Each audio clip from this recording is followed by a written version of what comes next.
8 points adrift of leaders Arsenal, and certainly a very different feeling to when they won here in February to go 11 points clear of Arsenal at the top of the table. But there is time still in this season, and maybe Arne Slot's got a point that we shouldn't just take this game in isolation when we make our assessment of Liverpool, because at the start of the week they beat Aston Villa and then beat Real Madrid, let's not forget. With that in mind, Roy, how would you assess Liverpool's title defence to this point? No, I think it is crisis time for Liverpool. As I said, yeah, we know they can be beaten in Man City. We know it's a tough place to come. And Man City, the signs are Man City obviously getting back to their very best. But to lose 7 and 10 and 5 league losses already this season, yeah, it has to be a crisis for a club like Liverpool.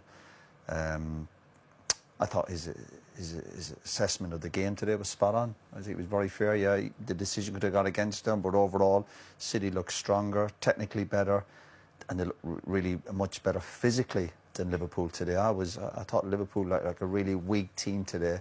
Still at moments, of course, they've got that quality. They'll still cause teams problems, but defensively, the goals are given away, the decision making. I'll go back to that word, lack of intensity, lack of energy. They're chopping and changing, bring his subs on, but it just looked really flat. And Gary mentioned it, the managers mentioned yesterday he was pleased with the second half, but the game was over. The game is over. It's very easy to play when you're 2 or 3-0 down, when the other teams take their foot off the gas. So they've got Forest after the international break, obviously Forest fighting for their lives. Yeah, to me, they lost last season at Anfield. Yeah. No, I think it is crisis for Liverpool.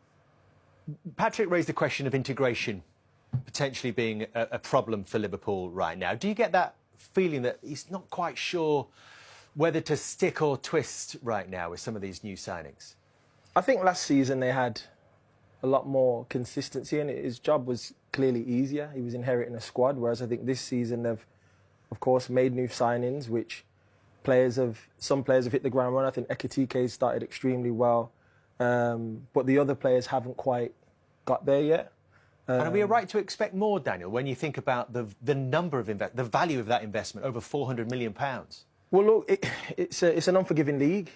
You know, this league, I think the expectation is for players, just because the price tag's there, that they're supposed to come here and hit the ground running and be world-class footballers straight away.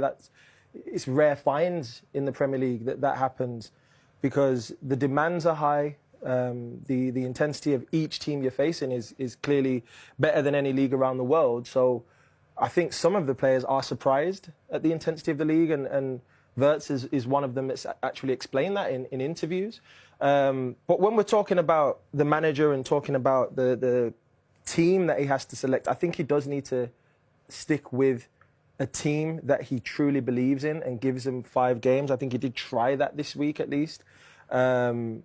But it's not working out at the moment, and I think that the cohesion and the chemistry that the team had last season has clearly disappeared. It's not there anymore.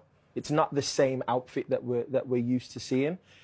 They've got to go back to the drawing board, clearly analyse all of the defeats, and I think even if we take the defeats out of it and we go to the start of the season, those last-minute goals that were consistently happening, and, you know, how long could that continue was the conversation. Well, we're now having a different conversation, which is they've lost 7 in 10. They've been completely miles off it, if we're being honest, in the sense of their standards. Their level is way higher than what they're performing at. Have they got any chance of winning the league from this point, Micah? I mean, I always said it's too early, but after today's performance, you would say no. But I had Liverpool favourites. And the problem has, with Ekitike coming in, who was supposed to be second choice, who's done really well, now you've got a problem with Isak. You've got Kirkes who's coming left back, who was supposed to be number 1. He's not hit the ground running, so now you've got Robertson.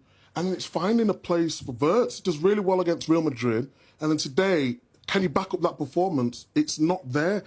I disagree to a certain extent with Sturridge in terms of, if you get bought for 100+ million, you should be ready to go.